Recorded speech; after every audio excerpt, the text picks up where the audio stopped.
Okay, so like, have you ever been in the shower and Oh, you start thinking, like really thinking absolutely. about, Why? the fate of humanity and all that? All the time.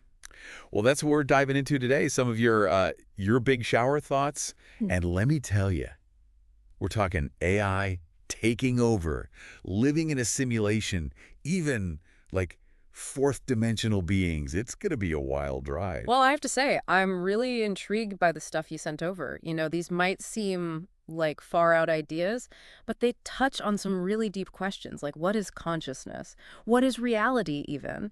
And, what is humanity's place in this whole vast universe? It's exciting stuff. It really is. Okay, so you know how you were saying that, like, what if AI gets so smart it just decides humans? Yeah, we're good without them. Right. Right. Not kind of how we view certain species now. Yeah, that we could do without. Right. I get it. And you know what? That fear is really tied into this debate that's happening right now about AI ethics and this thing called the technological singularity, which basically means AI becoming smarter than us. Whoa. Yeah, and then the big question becomes, can we control it? Like, if we create something smarter than us, how do we make sure it still, shares our values and doesn't decide to just wipe us out? Honestly, it's something even the leading AI researchers are worried about. So it's not just you in the shower, it's like a real concern in the field. Yeah, well, that's reassuring, I guess. Eh. Or maybe not. So on to an even weirder one.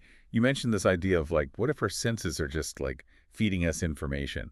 Like as if we're just brains in jars, Oh, yeah, a classic thought experiment. Right. And then you went a step further and were like, well, what if reality itself is just like a giant program, like a On simulation? simulation hypothesis. I love it. And then you even threw in the GZK limit, which, okay, for anyone who didn't Google it, basically there's this theoretical cap on how much energy a particle can have in the universe. It's true. And you were like, what if that's just a sign of the simulation, like hitting the resolution limit? Like seeing the pixels, yeah, it really makes you question everything, doesn't it? Like, what even defines real when it comes to experience?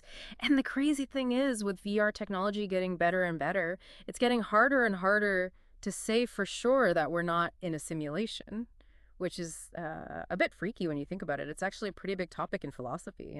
There's this whole argument called the simulation argument by this guy, Nick Bostrom. You should check it out. Whoa, okay. Next time I'm reaching out and touching something to make sure it's real. Yeah. But moving on, let's talk about those fourth dimensional beings you were imagining. Like, what if there were these beings out there that can, observe us, but because they exist in a higher dimension, we're completely oblivious?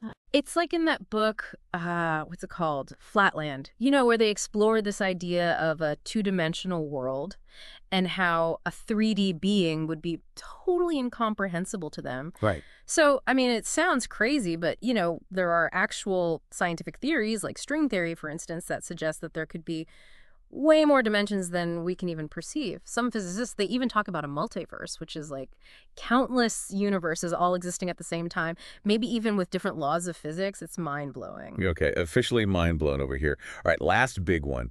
This one, it really made me think. You said you worry about the great filter. Yeah. Like, what if there's some kind of hurdle that civilizations hit that prevents them from, becoming truly advanced or whatever? Yeah, it's a chilling thought and a very real possibility. Like you mentioned things like, could it be nuclear war or nanotechnology or even like climate change? Like we think these are just problems, but what if they're actually like the filter? And that's what's so interesting about it, because we really don't know, do we? I mean, the whole idea of the Great Filter is to try to explain the Fermi paradox, which is basically, if intelligent life is common in the universe, why haven't we encountered it yet? So either we're incredibly special, which, come on, or there's this filter. And the choices we make, they really could determine whether we make it through or not. It's pretty intense when you think about it that way. No pressure in humanity. So there's one last shower thought here. Yeah. And this one, honestly, I don't know what to make of it. Shoot. You asked, what if this is as good as it gets? Like, no grand destiny. Yeah. No aliens, no singularity. Just, more of the same here on this little planet. It's definitely a possibility we can't ignore, right? But I think even if, for argument's sake, even if the human experience at its core doesn't radically change, even if there aren't spaceships and teleportation in our future, think about it. There's still so much we don't know. There's so much to learn, to experience. Even within those parameters, think of all the art we could create, the connections we can make, the things we can discover about ourselves and our world. Yeah. That's a good way to look at it. Find the wonder in what we have. Well, I think we've all done some serious thinking today. We've covered AI overlords, brains in jars, hidden dimensions, even the possibility that, hey, this is as good as it gets. Talk about heavy stuff. But before you step out of the shower or, turn off your car or wherever you're listening to this, here's something to think about. Oh, Of all the things we've talked about today, the AI, the simulations, the great filter, which one do you think would change what it means to be human the most? now that's a question. Right. Yeah. Let us know your shower thoughts. And until next time, thanks for taking this deep dive with us.